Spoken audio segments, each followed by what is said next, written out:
যুক্তরাষ্ট্র ও ইসরায়েলের সঙ্গে গত ২৮ ফেব্রুয়ারি থেকে ৭ এপ্রিল পর্যন্ত প্রায় ৪০ দিনের যুদ্ধে মধ্যপ্রাচ্যের ৮টি দেশের ১৬টি মার্কিন সামরিক স্থাপনা ধ্বংস করেছে ইরান।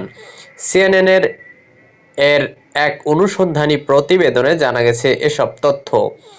ইরানি ড্রোন ও ক্ষেপণাস্ত্রের আঘাতে ধ্বংস বা গুরুতর ক্ষয়ক্ষতির শিকার হওয়া এসব সামরিক স্থাপনার মধ্যে আছে advanced radar system, communication system এবং মার্কিন যুদ্ধবিমান।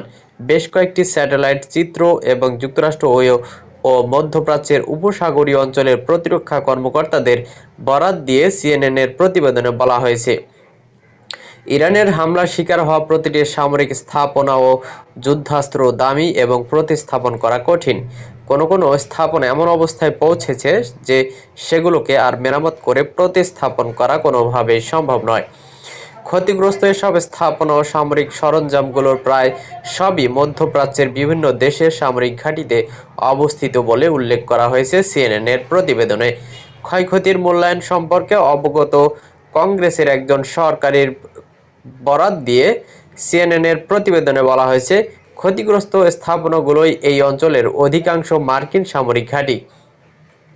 মার্কিন প্রতিরক্ষা মন্ত্রণালয়ের এক কর্মকর্তা সিএনএনকে বলেছেন, তারা সুপরিকল্পিতভাবে বেছে বেছে আমাদের রাডার সিস্টেমগুলোকেই লক্ষ্যবস্তু বানিয়েছে।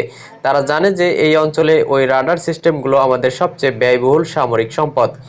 ক্ষতিগ্রস্ত এসব সামরিক স্থাপনা ও সম্পদের মেরামতের জন্য প্রচুর অর্থ প্রয়োজন, মার্কিন প্রতিরক্ষা বাহিনীর এক কর্মকর্তা সিএনএনকে বলেছেন। ইরানের হামলায় বাহরাইনে যুক্তরাষ্ট্রের সেনা ঘাঁটি, মার্কিন নৌবাহিনীর পঞ্চম ফ্লিটের যে ক্ষয়ক্ষতি হয়েছে সেগুলো মেরামত করে ব্যবহার উপযোগী করতে লাগবে $20 কোটি। এটা শুধু মধ্যপ্রাচ্যের একটি সেনা ঘাঁটির হিসেব, বাকিগুলোর হিসেব এখনও চূড়ান্ত হয়নি, সিএনএনকে জানিয়েছেন এই কর্মকর্তা। সূত্র সিএনএন এবং গালফ নিউজ।